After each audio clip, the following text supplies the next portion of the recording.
পহেলা মে বারবার আসছে, কিন্তু শ্রমিকদের অধিকার এখনো প্রতিষ্ঠিত হয়নি। ইসলামের সেই শ্রম অধিকার প্রতিষ্ঠিত হওয়া ছাড়া এখানে কখনো শ্রমিকদের অধিকার প্রতিষ্ঠা করা সম্ভব নয়। আউযু বিল্লাহি মিনাশ শাইতানির রাজিম। বিসমিল্লাহির রহমানির রহিম। আলহামদুলিল্লাহি রাব্বিল আলামিন ওয়াসসালাতু ওয়াসসালামু আলা সাইয়্যিদিল মুরসালিন ওয়া আলা আলিহি ওয়া আসহাবিহি আজমাইন।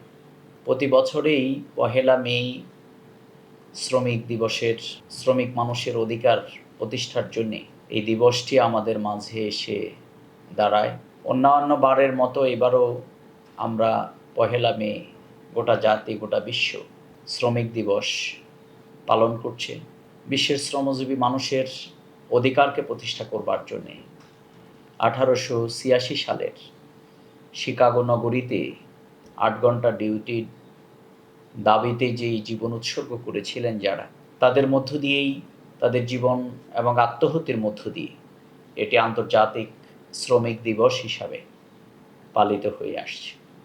এই দিবসটি এই জন্যই সবচেয়ে বেশি গুরুত্বপূর্ণ, বিশ্বের প্রায় অধিকাংশ মানুষ, অর্থাৎ ৮৬% মানুষই শ্রমের সাথে সম্পৃক্ত। সুতরাং এই দিবসটি আমরা যেভাবে পালন করছি, শ্রমিকদের অধিকার প্রতিষ্ঠা করবার জন্যে একটি স্লোগান, একটি আন্দোলন, একটি দিবস, এর মধ্যে সীমাবদ্ধ রেখে কি সত্যিকার অর্থে শ্রমিকদের অধিকার প্রতিষ্ঠা করা সম্ভব? সম্ভবত এটি আজকে প্রমাণিত হয়েছে যে এখনও সেই পহেলা মে বারবার আসছে, কিন্তু শ্রমিকদের অধিকার এখনও প্রতিষ্ঠিত হয়নি। বরং শ্রমিকরা গোটা পৃথিবীতে এখনও নির্যাতিত, নিপীড়িত, বঞ্চিত, শোষিত। বিশেষ করে আজকের গোটা পৃথিবী যখন গরমে পড়ছে, তাপদাহে মানুষ যখন আক্রান্ত, প্রতিদিন নিয়ত যখন মানুষ হাঁটে ঘাটে রাস্তায় মারা যাচ্ছে, তার অধিকাংশই শ্রমজীবী মানুষ।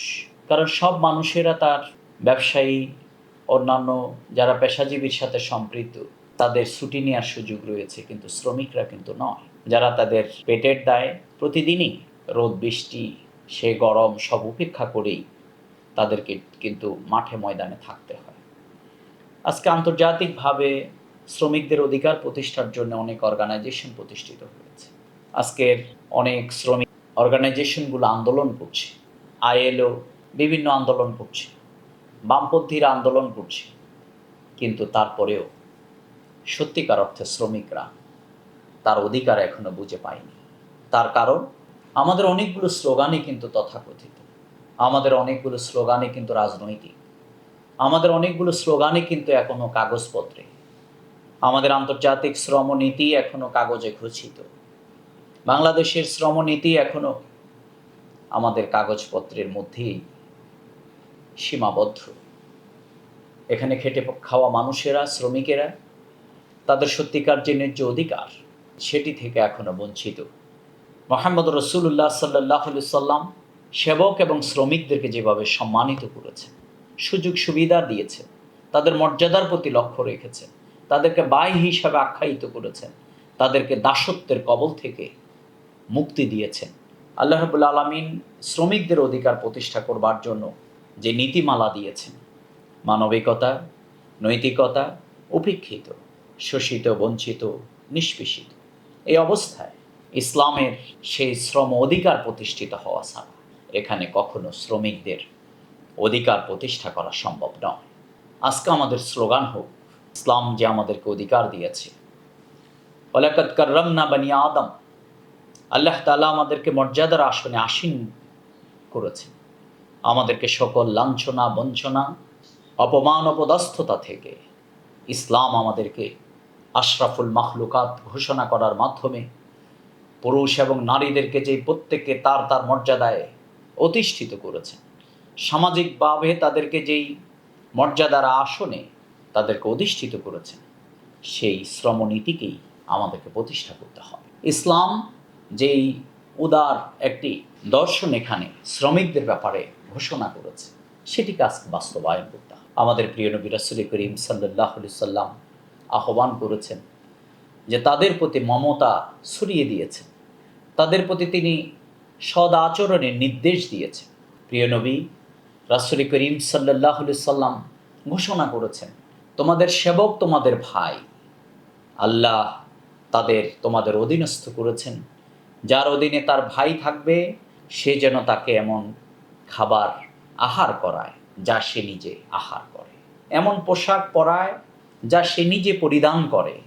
তাদের সাধ্যাতির কোনো কাজ তাদের উপরে চাপিয়ে দিও না। যদি এমন কোনো কাজ তাদের উপরে চাপাও তাহলে তাদেরকে সাহায্য করো। কি চমৎকারভাবে শ্রমিকদের জন্যে মহানবী নীতিমালা প্রদর্শন করেছেন। রাসূল করিম সাল্লাল্লাহু আলাইহি সাল্লাম পরিষ্কার ভাষায় ইরশাদ করেছেন, তোমাদের সেবক তোমাদের ভাই। বোঝানো হয়েছে সেবকের মর্যাদা ভাইয়ের পর্যায়ে উত্তীর্ণ।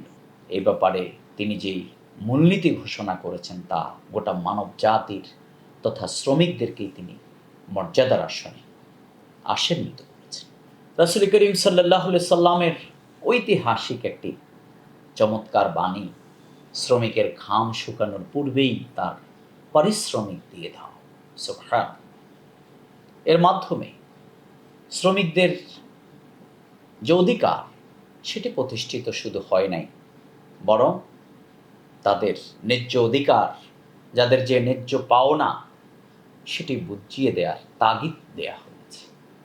আল্লাহ রাসূল সাল্লাল্লাহু আলাইহি সাল্লাম বললেন, যে ব্যক্তি মিথ্যা শপথের মাধ্যমে কোনো মুসলিমের অধিকার নষ্ট করল, আল্লাহ তার জন্য জাহান্নাম ওয়াজিব করবেন আর জান্নাতকে তার জন্য হারাম করে দেবেন। সুতরাং আমরা দেখতে পাই যে রাসূল করিম সাল্লাল্লাহু আলাইহি সাল্লাম যে শ্রমনীতি ব্যাপারে ঘোষণা করেছেন, সেখানে আরও বলা হয়েছে শ্রমিকদের অন্যান্য অধিকারগুলোর মধ্যে তাদের অর্থনৈতিক অধিকার, তাদের সাথে প্রতারণা, জুলুম, বাড়তি শ্রম নেয়া অন্যায় থেকে হেফাজত করা অন্যতম। হাদিসে কুদসিতে রাসূল করিম সাল্লাল্লাহু আলাইহি সাল্লাম ইরশাদ করেছেন যে আল্লাহ তাআলা বলেছেন, কিয়ামতের দিন আমি 3 শ্রেণীর লোকের বিরোধী পক্ষ। যে আল্লাহ তাআলা বলেছেন কিয়ামতের দিন আমি 3 শ্রেণীর লোকের বিপরীত পক্ষ হব। এক শ্রেণী হচ্ছে যে ব্যক্তি আমার নামে শপথ ভঙ্গ করেছে, যে ব্যক্তি আজাদ ব্যক্তিকে বিক্রি করে মূল্য বক্ষণ করেছে, আর যে লোকটি কোনো শ্রমিককে কাজে লাগিয়েছে, তার কাছ থেকে পূর্ণ শ্রম বুঝে নিয়েছে কিন্তু তার পারিশ্রমিক প্রদান করেনি। কত চমৎকারভাবে বর্ণনা করা হয়েছে শ্রমিকের অধিকার।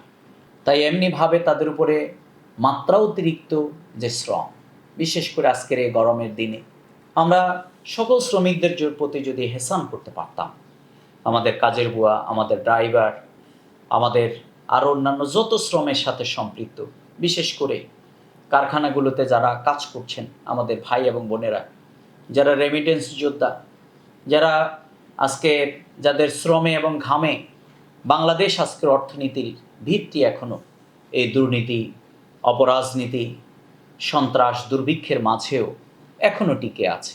সেই শ্রমিকদের অধিকার যদি আমরা প্রতিষ্ঠিত করতে চাই, তাহলে আজকের এই গরমের দিনে আমরা তাদেরকে কিন্তু কিছু সুযোগ দিতে পারি। আমরা ইচ্ছে করলে তার কাজটিকে একটু লাঘব করে দিতে পারি। আল্লাহ রাসূল সাল্লাল্লাহু আলাইহি সাল্লাম কি চমৎকারভাবে সে কথাটিকে তুলে ধরেছেন, তুমি নিজের সেবকের জিম্মা থেকে যতটুকু কাজ হালকা করবে, তোমার মিজানের পাল্লায় সেইটুকু নেকি আল্লাহ তাআলা যোগ করে দেবেন। সুবহানাল্লাহ। তার মানে আমরা যদি আজকের এই গরমের দিনে শ্রমিকদেরকে, খেটে খাওয়া মানুষদেরকে আমরা সেই সুযোগটি দিতে পারি। আমরা যদি যাদের রিকশায় যাচ্ছি, যে শ্রমিকদের থেকে আমরা সেবা নিচ্ছি, তাকে যদি আমি একটু পারিশ্রমিকটা একটু বাড়িয়ে দিই, তাকে যদি একটু গায়ে হাত বুলিয়ে আমি বলতে পারি যে ভাই তুমি খেয়েছো কিনা, আমি যদি যে খাবারটি খাচ্ছি তার সাথে যদি তাকে অংশগ্রহণ করার সুযোগটি দিই, আমাদের জন্য সেই পুরস্কারের ঘোষণাটি কিন্তু দেয়া হয়েছে। আল্লাহ রাসূল সাল্লাল্লাহু আলাইহি সাল্লাম বলেছেন, ওই ব্যক্তি অহংকারীদের অন্তর্ভুক্ত হবে না যার সাথে তার সেবক আহার করে, গাদায় আরোহণ করে বাজারে যায়, বকরি ধরে এর দুধ দহন করে।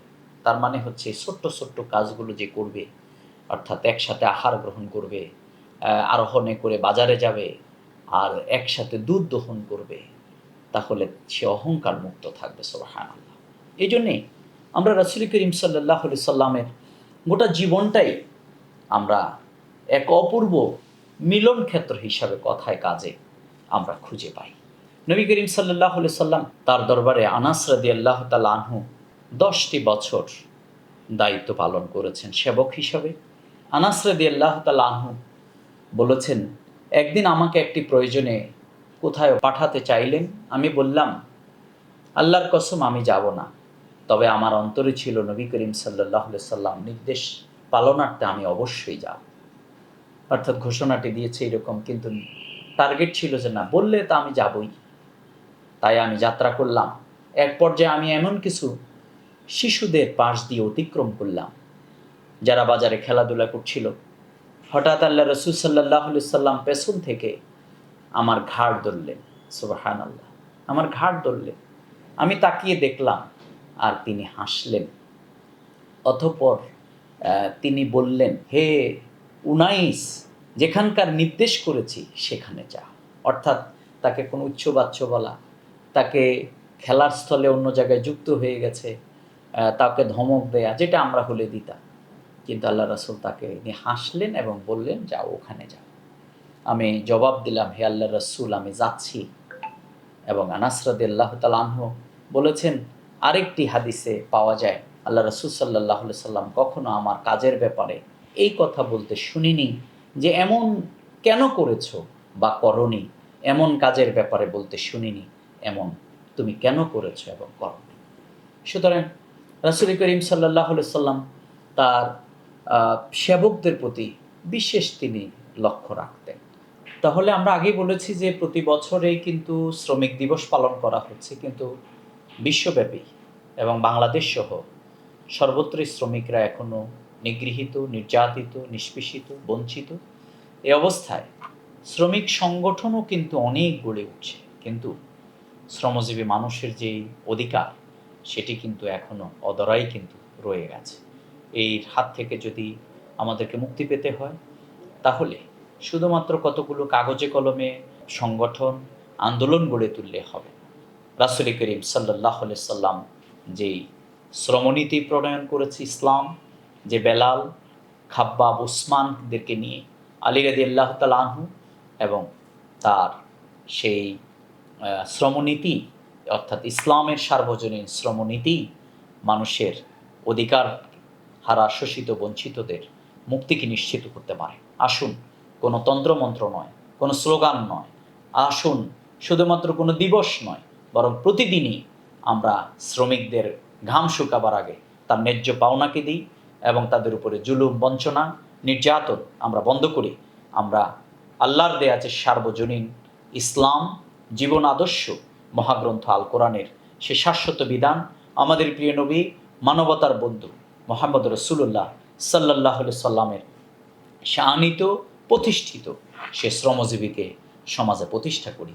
আল্লাহ তাআলা আমাদের সবাইকে সেই শপথ গ্রহণ করার, সে কার্যকর ভূমিকা পালনের তৌফিক দান করুন।